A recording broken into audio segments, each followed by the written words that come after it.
In my time, I've traveled all over America, and I always feel like we have a bit of a problem. Well, to be fair, we have a lot of problems here these days, but for travelers like myself, there's one slightly glaring issue that can crop up pretty much anywhere in this vast country. The culture. It almost always feels a bit lacking. There's endless swaths of stunning wilderness, epic megacities that cater to every whim and desire, and adorable country towns rife with shopping and activities.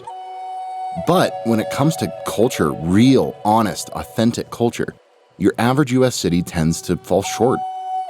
It's not that there isn't any, period. It can just be a little hard to track down. Our national obsession with convenience has created an atmosphere of sameness that spans from coast to coast. The same stores, the same restaurants, the same entertainment venues. Thankfully, there's a small town in the mountains of northern New Mexico that's here to remind us that things don't have to be this way.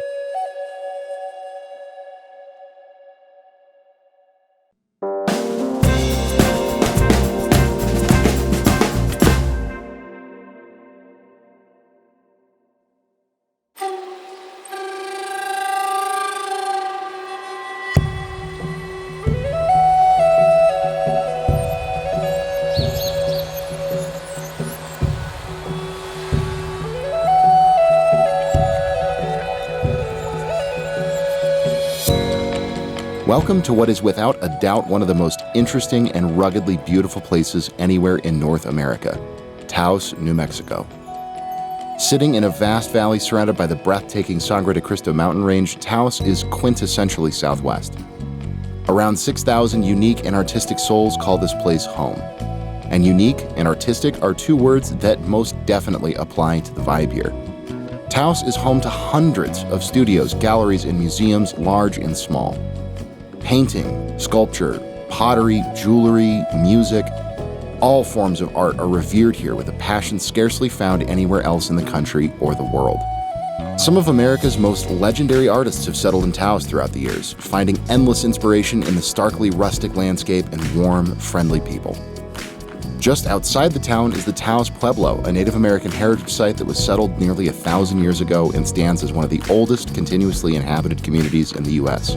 Sadly, we were not able to film at the Pueblo, but I highly recommend stopping by to check it out. But needless to say, the blending of Native American, Northern Mexican, and American frontier cultures has created a community that stands out as one of the most authentic locales you can find anywhere in these United States.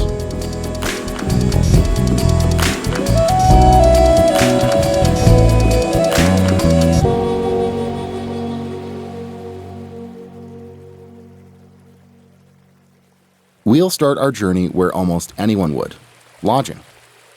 There's tons of hotels in Taos and no shortage of cheap rooms for a few nights, but if you're coming here, let me make a gentle suggestion. Do it right.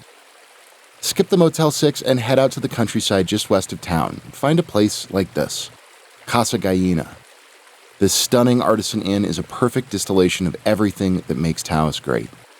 The proprietor, Richard Spera, has been here for over 20 years. And has taken the art of hospitality to a whole new level. Equal parts B&B, creative studio, meditation space, and organic farm, it's an ideal home base for exploring Taos and the region at large.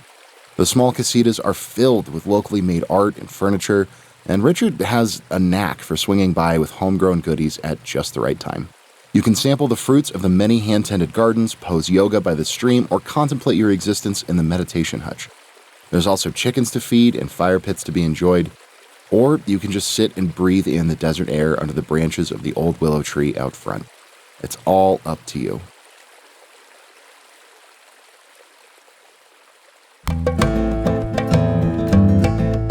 Heading back into town, it's all but impossible to wind up in the beating heart of the city, the historic Taos Plaza.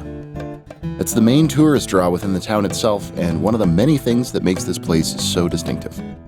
There's an enormous amount to do and see, but the first thing that strikes the eye is the architecture. Believe it or not, Taos actually has a zoning mandate that requires every single building within city limits to be constructed with an adobe facade, and all of the buildings in the plaza and elsewhere feature a distinctive visual style that gives Taos its signature look. If you're a history buff, there's site after site all throughout the plaza and the surrounding historic district. Many of the legendary figures of the frontier made their way through Taos at one point or another. From Spanish explorers to fur trappers to outlaws to poets, there are statues and plaques everywhere extolling their stories. If you're into shopping, the options are endless. Fine handcrafts, art, jewelry, pottery, ceramics, locally made beauty products, there's a vendor for just about anything here. And one of the coolest things to me is the variety. There are shopping districts in many tourist towns, but wandering through them, you quickly come to understand that they're all just copies of each other selling the same 8 things at slightly different prices. Not so in Taos. Because of the extensive community of artists and artisans here, each shop has a totally different inventory to browse. And proprietors here will jump at the chance to share the stories behind their products with you. Just ask. The main plaza may feel a bit small at first, but don't hesitate to duck out down an alley or down an adjoining street. Every nook and cranny of the historic district is chock full of treasures just waiting to be stumbled upon. And every square inch is steeped in the art and culture that makes Taos such an irresistible destination.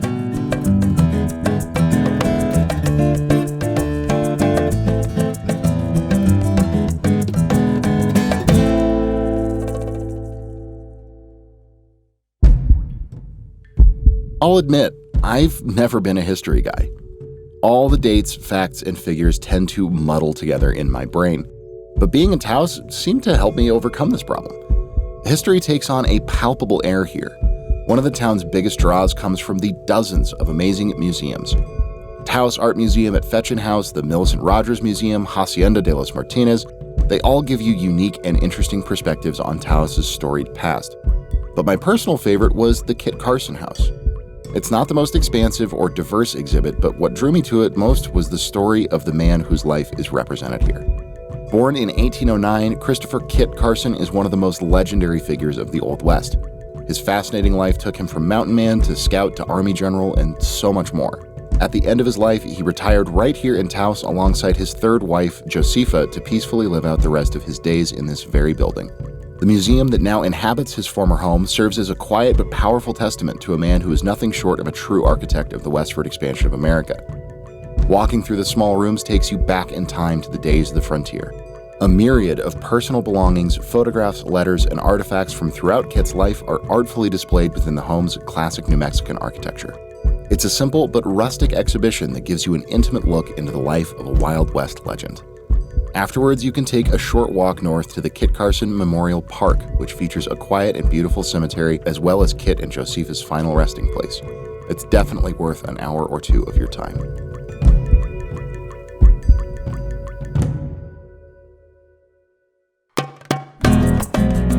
While there are tons of amazing sights to see within Taos itself, don't think that it's a lonely bastion of culture in this part of the Southwest. Let me share a little fact with you real quick. Were you aware that just 30 miles south of Taos is the oldest wine-growing region in America? Most people think that winemaking in the U.S. started in California, and that is most decidedly incorrect. The Spanish brought wine grapes with them to New Mexico as early as the 16th century, and the vines have been thriving here ever since. If you enjoy a good glass of vino as much as I do, it would behoove you to take the short drive down to experience another one of New Mexico's hidden gems. This is Black Mesa Winery. Founded in 1981, the growers here take advantage of the Valverde Valley's unique climate and soil to artfully craft some of the best wines around. Step into the tasting room and get ready to experience a massive selection of amazing flavors. At the time of our visit, they had on hand almost 30 wines for a tasting adventure that rivals even the largest wineries of Sonoma or Napa Valley. And somehow, the wonderful folks at Black Mesa are able to offer up tastings for next to nothing. A 12-wine flight of 6 reds, 4 whites, and 2 novelties ran us all of a whopping $16. And the wines here are truly special. My favorite was the 2009 Antelope, a Bordeaux-style blend that gives classic French reds a serious run for their money. After a few hours of tasting, laughing, and wandering the vines, we couldn't help but leave with 5 bottles. Oh yeah, by the way, did I mention the stone labyrinth out back? Or maybe the rocky path that leads you past a trail of 1,000-year-old Native American petroglyphs just hanging out next to the grapes? Yeah, this place is pretty special. Definitely don't miss it.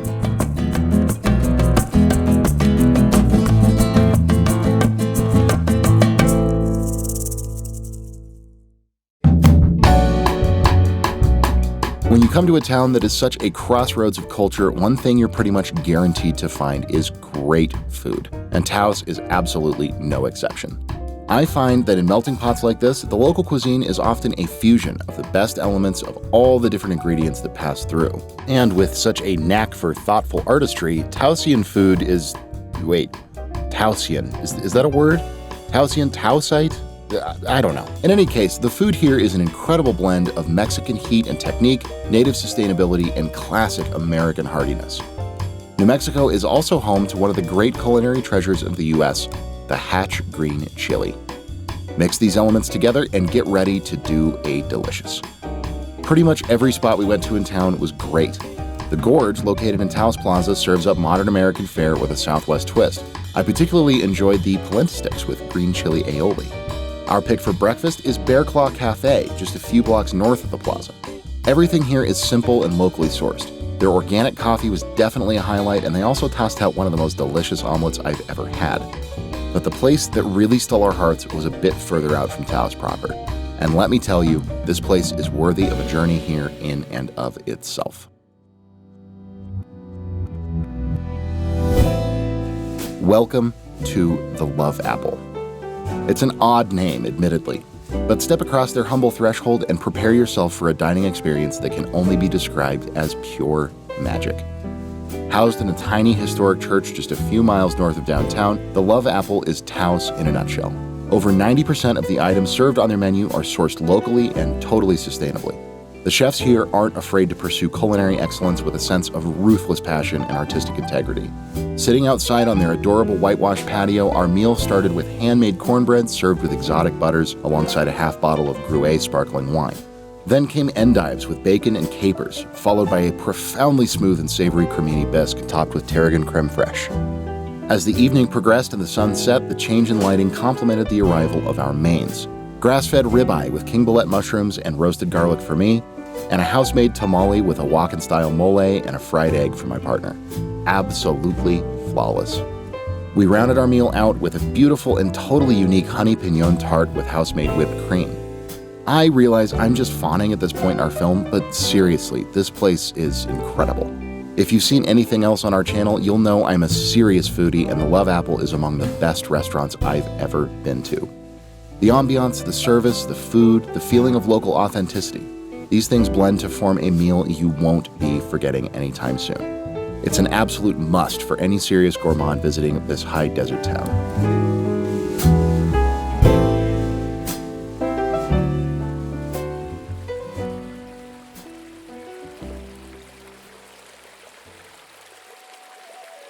When we first arrived in Taos, I looked around and admittedly was a little bit concerned. It's cute and it's cultured, sure, but what can a town of 6,000 people really have to offer as a serious travel destination? But after our 4 days were up, I walked away stunned. We had barely scratched the surface of this endlessly fascinating place. Beyond the galleries, the museums, the food, the wines, just look around you. The high deserts of northern New Mexico are the very definition of a rewarding destination. You could spend weeks just touring the Native American Pueblo communities and immersing yourself in their ancient and fascinating culture. There's boundless nature here, too. Hiking, rafting, mountain biking, and kayaking are just a few of the outdoor activities on offer. And we didn't get to visit half of the fascinating places just within the town boundaries. But while I still feel that there's so much to see and do here, the vibe that is this intriguing town falls over you with a force as soon as you arrive. I genuinely don't know why I didn't see it immediately. Taos is art. It's literally emblazoned across banners hanging from every light post on every corner. The art of painting, of cooking, of winemaking. The art of music, of architecture, of hospitality. The art of history, of life itself. In Taos, every breath, every step, every bite is art. It's one big village of inspiration, a pure expression of effortless individualism. And any place like that is a place I'll always want to be.